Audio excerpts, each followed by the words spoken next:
أهلاً بكم في غوص معرفي جديد ضمن ترسانة المستقبل. اليوم الخطاب موجه لكل من يجرؤ على الحلم من المقاولين ورواد الأعمال الطموحين. أهلا بك وأهلا بكل من يتابعنا. اليوم فعلا غوصنا استثنائي لأنه يعتمد على الملف الخامس للباحثة وفاء الوليدي، التي تعرف في الأوساط الرقمية بلقب مولات ال AI، صحيح؟ بالضبط. وهذا الملف يطرح تساؤلا جوهريا جدا، يعني كيف يمكن لمقاول صغير بميزانية تكاد تكون معدومة أن يقف ندا للند أمام الشركات الكبرى؟ سؤال صعب بصراحة، لكن الباحثة تقدم إجابة عملية، أليس كذلك؟ نعم، هي تقدم ما يشبه الدليل التشغيلي.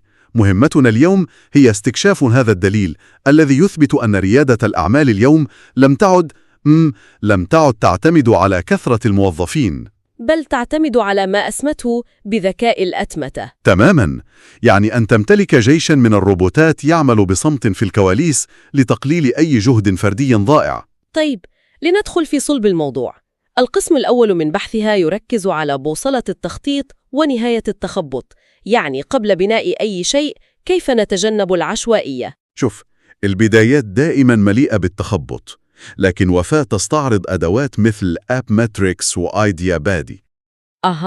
وما الذي يميز هذه الأدوات تحديداً؟ هذه ليست مجرد تطبيقات لكتابة الملاحظات، هي تحول أفكارك المجردة إلى أرقام وجداول ودراسات جدوى حقيقية. يعني تعمل كأنها GPS أو نظام ملاحة للأعمال. وصف دقيق جدا. هي تمنحك بوصلة رقمية تعتمد على البيانات قبل أن تنفق درهما واحدا من جيبك. لكن لحظة، هذا يقودني لتساؤل نقدي بصراحة. إذا كنا سنعتمد كلياً على البيانات والأرقام، هل هذا يعني نهاية عصر الحدس؟ يعني أين ذهبت التجربة والخطأ التي يبني عليها المقاول التقليدي مشروعه؟ سؤال ممتاز. الحدس لم ينتهي، لكنه لم يعد كافياً وحده. هذه الأدوات لا تقتل الحدس بل تختبره. تأخذ إحساسك الداخلي وتضعه أمام مرآة السوق والبيانات لترى إن كان قابلاً للنجاح. فهمت. إذن هي تحمينا من الاندفاع العاطفي. طيب، لنفترض أن الخطة جاهزة والأساس متين. ننتقل للواجهة، لأن العين تشتري قبل العقل كما يقال. 100%. وهنا يأتي دور أدوات الهوية البصرية أو البراندينج. الملف يسلط الضوء على أدوات مثل لوكا وفلير AI. فلير AI سمعت عنه الكثير. أداة مبهرة فعلا.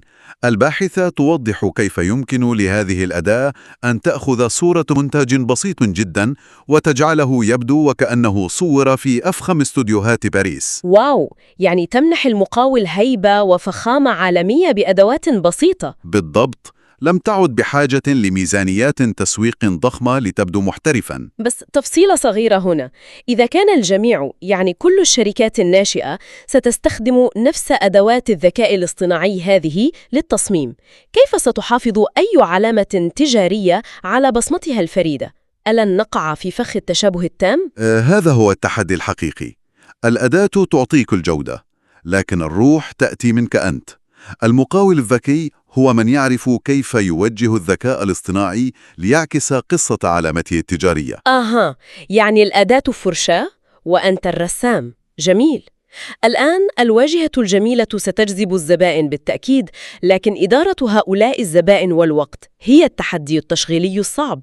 هنا نصل إلى النقطة الفاصلة بين المدير الاستراتيجي والعامل الغارق في التفاصيل. كيف ذلك؟ وفاء تسلط الضوء على أداة تشات بيس.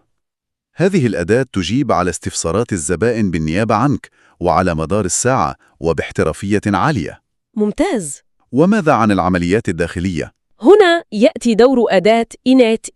هذه الأداة السحرية تربط كل العمليات والتطبيقات ببعضها دون أي تدخل بشري. كأنه أخطبوط رقمي يدير العمليات بالكامل. فعلاً. وهذا يجسد رؤية الباحثة تماماً. اجعل الذكاء الاصطناعي يدير الروتين وتفرغ أنت للإبداع والنمو. يا سلام، يعني ننتقل من مرحلة العمل الشاق إلى العمل الذكي. وهو ما يلخص القاعدة الذهبية لوفاء في هذا البحث. المقاول الذكي ليس من يعمل بجهد أكبر، بل من يصمم نظاماً يعمل بدلاً عنه. هذه الترسانة هي الوقود الحقيقي لكل مشروع ناشئ فعلاً. لكن قبل أن نختتم أريد أن أطرح فكرة استفزازية قليلاً للتفكير. تفضلي كالعادة. إذا كان الذكاء الاصطناعي سيساوي بين جميع الشركات في الإمكانيات التقنية والإنتاجية، فهل سيصبح التعاطف البشري والاتصال الحقيقي هو الميزة التنافسية الأندر والأغلى في المستقبل؟ فكرة عميقة جدا وتستحق التأمل طويلا. نترك مستمعين للتفكير فيها. شكراً لكم على المتابعة، ونذكركم بموعدنا القادم للغوص في موضوع جديد ومثير، ترسانة تعلم اللغات. إلى اللقاء.